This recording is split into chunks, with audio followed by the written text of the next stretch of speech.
Hii ni Buddha Boss Live, malika kinuka tunakausha na kama K. Leo ni Super Sunday mti yangu. Mali supenda kuchambua vitu mbili tatu za Biblos. Na mazee tumekuwa tukiangalia history ya deliverance na nimeonetea mazee a deliverance counselor, a deliverance minister. Asaidia tu mazee explain 1 2 3 things na mkwe na opportunity ya kuuliza maswali. Mazee kwa iko na swali yote ya story ya deliverance. Kama kuna kitu umeona ukashanga, nini nimekuwa nikiona? Kama kuna kitu nimekuwa kikufanya uncomfortable ukisikia, ama kuna kitu inakutrouble na ujui utai-explain aje, please we watch. Ukiona swali tafadhali uliza. Nimefanya hii juu yako tuweze kupata understanding, au sio? Kama K watu yangu, Pastor Steve Jonathan Mwangi taking it away. Leo wacha tutambue who we are, au sio? Hi everyone. Now I'm just about to begin what I have written in this book. What I gave in the previous program was an introduction to why it is important for us to have the ministry of deliverance helping our lives. Now in this book, the question number 1 is asking, who are you? And that question is meant to provoke us to actually think about very carefully why we are here and who put us here. It's very clear from the Bible that we were made in the image and likeness of God, and that He has a plan for each one of us that's very unique, just like the way we look very different, each of us, no matter how much you are, say, born as twins, either identical or fraternal, you'll find you are very different in nature and very different in the uniquenesses that you have, giftings and talents that you have. Now, in this first chapter, we want to discuss about the fact that one of the things that identify who you are is your name. God Himself has a name. We call Him Jehovah, or we call Him Adonai, or we call Him many other names. He has names that describe His attributes and character, but He also has names that describe His functions or His operations or the things that He does. For example, El Gibor, Elohim, Sabaoth. These names, which you can always look up, if you Google, you'll get the names of God. They describe a God who is very clearly named. And this is what He gave to Adam in the Garden of Eden to do for everything that was created. Plants, animals, all creatures have names. So we as human beings are very, very conscious of the fact that we must have a name. That's what is demanded of immediately you're born in a hospital. And these names, they come to us as Gentile people, that is people who are not Jewish or not Hebrew by birth. They come to us by what is called ancestral culture. Many of us are named after people who died. Many of us are named after places. Many of us are named by the weather that was on the day you were born. Rain, sunshine, or moonlight. Some of us have even been named after heroes in our society of those days, or we were named after heroes of our day today. For example, football stars, Hollywood actors and actresses, musicians who have, so to speak, become very popular in the world. However, guess what? God has a name for every human being that is very specific and is attached to 3 main things, which I'm going to talk about. What's your name, for example? How did you get your name? Who named you?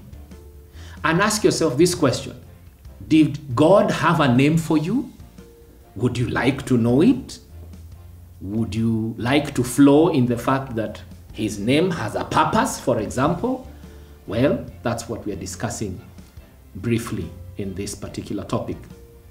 Now, I have a name that I was given by God, Jonathan, and I can share that when we get to know each other more closely, especially in our classes. However, That name came because I was open to it.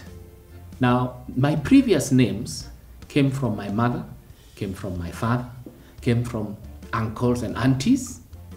And in my case, because I was born in Nairobi, there's not too much about my Kikuyu culture that was involved. But for some people, oh, it is an elaborate exercise that involves evil spirits being summoned and giving names that came from old ancestral spiritual lineages. And for some of us, this has become the bane of the problems we face in life.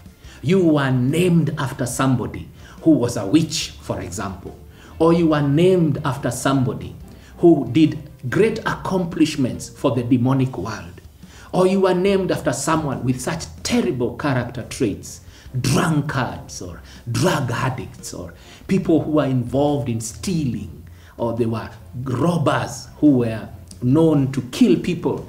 And so you are named after that. And guess what? Though you are born again, though you are even water baptized, though you even speak in tongues as a spirit-filled believer, you have the tendency to steal, or you have the tendency to sleep around, although your husband or wife thought that you are going to be committed to each other and nobody else. And you want to stop, but you can't. Is the problem just you deciding it, or could there be a spirit force that has come into your life and that has taken the steering wheel of your life and is making you behave in a way you don't want to? Now, whether you agree with deliverance or you don't, guess what? You are in big trouble. Well, God is trying to send some help to you through this little show. Now, 1 Corinthians chapter 10, from verse 14 to 22 says something so profound. You know, I have read the scriptures many times, but at one point, this particular scripture jumped out of the Bible and became such a strong reality. In it, Apostle Paul is actually saying, in my Bible, flee from idolatry. Idolatry seems to be the biggest problem that the Christian has when they are dealing with their God. In that chapter, Paul says something so profound to the Gentiles. He says that the things that the Gentiles do in sacrifice, they do it to demons, not to God. And I do not want you to be participants with demons. You cannot have the Lord's table and the table of demons in terms of drinking. And you cannot eat from the table of demons and eat from the table of the Lord.